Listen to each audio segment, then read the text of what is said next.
हमारे साथ शिवानी पराशर जी हैं। बहुत स्वागत है आपका। आप जीडी गोयन का विद्यालय के प्रिंसिपल हैं और बच्चों को शिक्षित करने का काम करती हैं। शिक्षा हमारे जीवन में जितनी महत्वपूर्ण है वो हम सबसे छिपा नहीं है। किसी भी क्लास में जब बच्चा पैदा होता है उसके बाद से जो सबसे पहली चिंता होती है वो उसकी एजुकेशन और हेल्थ को लेकर के ही होती है। तो सबसे पहले जैसा मैंने कहा कि एक एजुकेशन ऐसी चीज़ है और गुरुओं का सम्मान भी बहुत होता है हमारे यहाँ। यूँ तो नारी का सम्मान जहाँ है, संस्कृति का उत्थान वहाँ है। तो हम चाहेंगे कि आप सबका सम्मान और संस्कृति का उत्थान इस कमरे से बाहर निकले और हमारे लाखों दर्शक जो हैं वो इसका लाभ उठाएं। लेकिन गुरुवर, सबसे पहले आपसे आप बताएं कि किस तरीके का संघर्ष रहा और एक एक बात होती है कि मुझे टीचिंग लाइन में जाना है। मतलब हमारे जो टीचर्स हैं वो हमेशा कुछ इस तरीके की एक रिस्पेक्ट रखते हैं सभी के लिए या सबको इस तरीके से प्रेरित करते हैं। तो क्यों आपने इस लाइन को ही चुना और फिर कैसे आना हुआ इस लाइन में? पहले तो वुमेंस डे की सबको शुभकामनाएं। और मैं चाहती हूँ कि सब महिलाओं को आगे बढ़ने की प्रेरणा मिलती रहनी चाहिए और कोई ना कोई उनका एक रोल मॉडल ज़रूर होता है। तो मेरे पेरेंट्स ने मुझे जो एजुकेशन दिया था वो पूरा एकदम टीचिंग को लेके ही दिया था। उसके बाद बट मेरे लॉस का ये था कि आप जो चाहें खुद से करना चाहें वो कर सकते हैं, जॉब अलाउड नहीं है।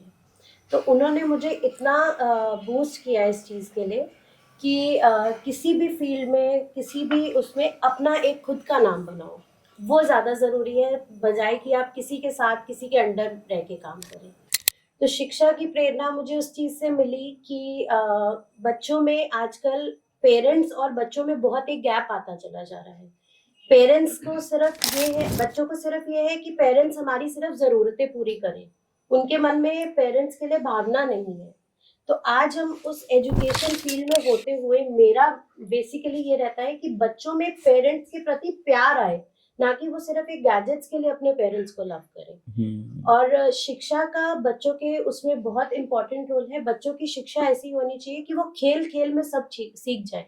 उनके ऊपर कुछ भी इम्पोज नहीं किया जाना चाहिए।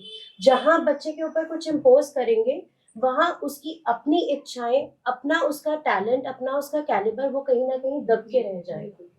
पेरेंट्स को ये नहीं कि मेरा बच्चा सिर्फ डॉक्टर ही बने, मेरा बच्चा सिर्फ इंजीनियर ही बने। आप बच्चों के टैलेंट को देखिए कि वो क्या बनना चाहते हैं, और जिस दिन आप उसको सपोर्ट करने लगेंगे आपके बच्चे अलग ग्रो करेंगे। शिवानी जी, अलग थोड़ा-सा मुझे ये बताइए कि जैसा आपने बताया कि आपके पेरेंट्स ये चाहते थे कि आप कुछ अपना करें, हाँ? जी। अच्छा, इसमें किस तरीके के स्ट्रगल रहे? कितने भाई-बहन हैं आप जिसमें या सब अपना ही अपना काम कर रहे हैं?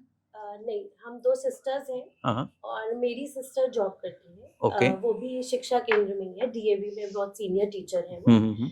और जब मेरी शादी होकर के आई तो यहाँ पे मतलब मेरे इन लॉज का ये था कि जॉब नहीं करना। तो हुँ। उसके बाद उन्होंने मुझे बोला कि मतलब मेरा ये था कि एक अपना जो एक टैलेंट है या पेरेंट्स ने जो इतनी हम पे मेहनत करी है वो कहीं तो फ्रूटफुल हो, कि हम सिर्फ घर में नहीं दब के रह जाएं।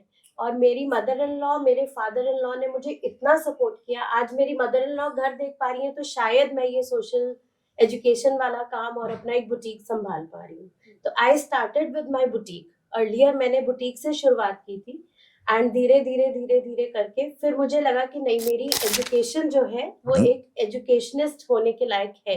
हुँ, हुँ, तो हुँ। फिर उस चीज को मैंने उस तरफ लेके शुरू किया और अपने पेरेंट्स से सलाह की और उन्होंने मुझे बहुत बूस्ट किया मैम, सबसे पहले आप ये हमें बताएँ कि जब जो आपने बताया था कि शादी के बाद जब आप आई हैं, आपको अपना काम करने के लिए कहा गया, तो वो काफ़ी दिमाग की गुत्थम-गुत्था रही होगी कि हम आए तो थे दीदी, वो बहन आपकी ऑलरेडी जॉब कर रही है, गवर्नमेंट जॉब में है या डीएवी में, तो वो कुछ नहीं और यहाँ कैसे क्या करें? तो मतलब कैसे फिर वो स्ट्रगल पीरियड वो कहानी क्या थी? इसको मैं एक स्ट्रगल नहीं बोलूंगी, इसको मैं एक बोलूंगी कि सबकी सहमति से मैं आगे बढ़ी। और उस सहमति में मेरे परिवार ने ये देखा कि मैं अपने परिवार को भी अच्छे से समय दे पा रही हूँ और मैं अपने काम को भी अच्छे से समय दे पा रही हूँ। तो हुँ, अगर हुँ। आप अपने परिवार को सेटिस्फाई कर रहे हैं, आप अपनी ड्यूटीज़ को निभा रहे हैं, तो मुझे नहीं लगता कि कोई भी परिवार आपको रोकने की कोशिश करेगा, बल्कि वो परिवार हमेशा आपको इनकरेज करेगा आगे बढ़ने के लिए। चाहे वो मेरे सास ससुर हों, चाहे मेरे हस्बैंड हों या कुछ भी, अगर मैंने अपनी ड्यूटीज़ को बहुत अच्छे से निभाया तो वो मुझे शायद कभी भी नहीं रोकते, ना रोका है ना रोकेंगे।